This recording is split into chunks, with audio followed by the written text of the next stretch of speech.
नमस्कार श्रोताओं, मैं पूजा हेड़िया सोशल वर्क में पीएचडी हूँ और आज मैं आप सभी श्रोताओं, खासकर महिलाओं, चाहे वो कामकाजी हों या फिर हाउसवाइफ हों, खाली समय का सदुपयोग कैसे करें इस विषय पे बात करने जा रही हूँ। यूं तो महिलाओं के पास खाली समय नहीं होता है, पर फिर भी जो भी समय उनके पास बचता है उसको कैसे सदुपयोग करें, इस विषय पे आपसे कुछ अपने विचार व्यक्त करना चाहती हूँ। बहनों, हम अब सबके जीवन में समय का बहुत महत्व है। जिंदगी में आगे बढ़ने के लिए समय का सही उपयोग बहुत जरूरी है। आजकल की भागदौड़ भरी जिंदगी में वैसे तो किसी के पास समय नहीं है, लेकिन हम अपनी रोजमर्रा की जिंदगी को सही से व्यवस्थित करें तो दिन भर में हमें खाली समय मिल ही जाएगा। जिनके पास खाली समय है वो अपने समय का सदुपयोग करें। सबसे पहले एक योजना बनाएं। ये देखें आपके पास कितना समय है। आप अपने खाली समय का उपयोग अपने गुणों को निखारने में कर सकती हैं। बहनों, हर किसी में कोई ना कोई गुण जरूर होता है, बस जरूरत होती है उसे तराशने की। आप चाहें तो खाली समय में कोई नई चीज सीख सकती हैं, जैसे सिलाई, ब्यूटिशियन का काम, और इनको आप अपने आय का साधन भी बना सकती हैं। बहनों, जीवन में समय के सदुपयोग के लिए, इसके महत्व को समझने के लिए अलावा ये भी जरूरी है कि हम अपने कार्य की प्राथमिकताओं के आधार पर अपने समय को बांट लें, जिससे कि कार्य की महत्ता के अनुसार हम अपने सभी कामों को उचित समय दे सकें।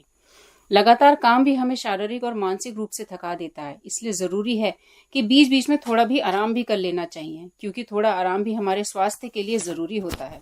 तो बहनों, आज मैं आपको खाली समय में सदुपयोग करने के कुछ तरीकों के बारे में बताती हूँ। कृपया इन तरीकों को ध्यान से सुने ताकि अपने जीवन में इनका सही से उपयोग कर सकें। खाली समय का सदुपयोग आप एक अच्छी योजना बनाकर कर सकते हैं कि किस समय आप खाली रहते हैं और कौन सा काम आप उस समय पर कर सकते हैं।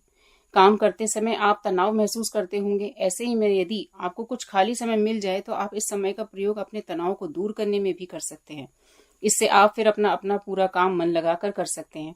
तनाव को दूर करने के लिए आप अपनी पसंद का संगीत सुन सकते हैं, किताब पढ़ सकते हैं।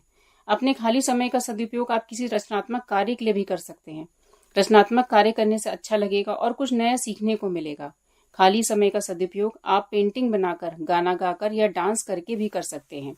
आजकल ज्यादातर लोग मोबाइल फोन, इंटरनेट का प्रयोग करते हैं। आप अपने खाली समय में इन दोनों का प्रयोग अपने ज्ञान बढ़ाने के लिए कर सकते हैं। बहुत से ऐसे मोबाइल ऐप आते हैं जिनका प्रयोग आप अपना ज्ञान बढ़ाने के लिए कर सकते हैं। किताब पढ़कर आप बहुत सा ज्ञान प्राप्त कर सकते हैं और उनसे कुछ नया सीख सकते हैं।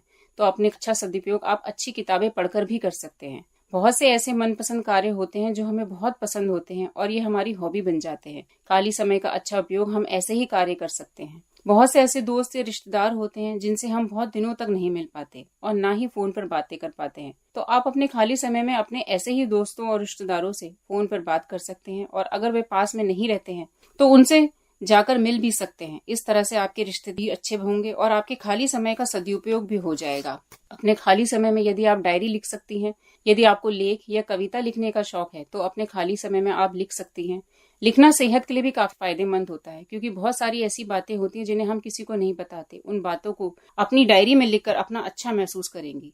यदि आपको खाली समय सुबह या शाम का मिलता है तो आप इस समय का उपयोग व्यायाम करने में भी कर सकते हैं। आप इस समय टहल भी सकती हैं और योगा भी कर सकते हैं। ऐसा करने से आपका शरीर एकदम स्वस्थ रहेगा और आप अच्छा महसूस करेंगे। काम को करते करते हमें खुद का ध्यान नहीं रहता और हम खुद को व्यवस्थित नहीं कर पाते। खाली समय का उपयोग हम खुद को अपडेट करने में कर सकते हैं। आपका डेली रूटीन क्या है? आप किस तरीका का खाना खा रहे हैं? आपका ज्ञान समय के अनुसार बढ़ रहा है या नहीं? इन सभी बातों का ध्यान भी हमें खुद को ही रखना है। तो सारे काम आप अपने खाली समय पे कर सकती हैं। बहुत से ऐसे काम होते हैं जो बहुत समय से अधूरे पड़े रहते हैं। ऐसे कामों की एक लिस्ट बनाकर आप अपने पास रखिए। अब जब भी आपके पास खाली समय हो तो तुरंत लिस्ट देखकर एक अधूरा काम कर लीजिए। इस तरह से आपके अधूरे काम भी पूरे हो जाएंगे और आपके खाली समय का सदुपयोग भी हो जाएगा। एक जिम्मेदार नागरिक होने के नाते आपको ये पता होना चाहिए कि आपके देश और दुनिया में क्या क्या हो रहा है, क्योंकि इनका आपके जीवन भर भी असर होता है। इसके लिए आप अपने खाली समय में अखबार पढ़ सकते हैं और समाचार सुन सकते हैं या अपनी कोई मन पत्रिका पढ़ सकते हैं। हम सभी ये जानते हैं कि चार दीवारी में रहकर हमारा दिमाग कमजोर और भ्रमित हो जाता है, इसलिए हमें समय समय पर बाहर जाना चाहिए।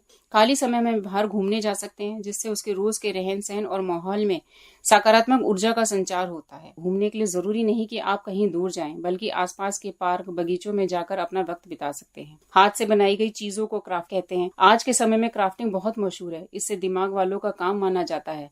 आप खाली समय में आसानी से क्राफ्टिंग सीख सकते हैं। इसमें आप अपनी खुद की बनाई हुई चीजों का इस्तेमाल घर की सजावट में भी कर सकते हैं। क्राफ्टिंग एक बेहतरीन कला है जो दिमाग को तेज बनाती है। अगर आप चाहें तो इसे YouTube से आसानी से सीख सकते हैं और अपनी खाली समय का सदुपयोग कर सकते हैं। गार्डनिंग करना काफी लोगों को पसंद होता है। आजकल लगभग सभी लोग अपने घरों से छोटा सा बगीचा रखते हैं या गमलों में पौधे लगाते हैं। तो जब भी आपको खाली समय मिले तो आप अपने पौधों की देखभाल करें और इससे आपको बहुत सुकून भी मिलेगा और आपके समय का सदुपयोग भी होगा। आप अपने खाली समय का उपयोग दूसरों की सहायता करके कर सकते हैं। गरीब लोगों को कुछ जरूरी चीजें देकर, घर में पत्नी या परिवार की सहायता करके आप अपने खाली समय का उपयोग कर सकते हैं। यदि आपके पास खाली समय है तो आप अपने घर की सफाई कर सकते हैं, क्योंकि साफ घर हर किसी को पसंद होता है। खाली समय में आप कुकिंग भी कर सकती हैं, कोई नया व्यंजन बना सकती हैं। अगर आपको नए नए लोगों से मिलने और उनसे बातें करना अच्छा लगता है तो जब भी आपको खाली समय मिले तो आप नए लोगों से मिलें, उनसे बातें करें। ऐसा करने से आपको बहुत कुछ सीखने को मिलेगा, आपका आत्मविश्वास बढ़ेगा और खाली समय का सदुपयोग भी होगा। धन्यवाद।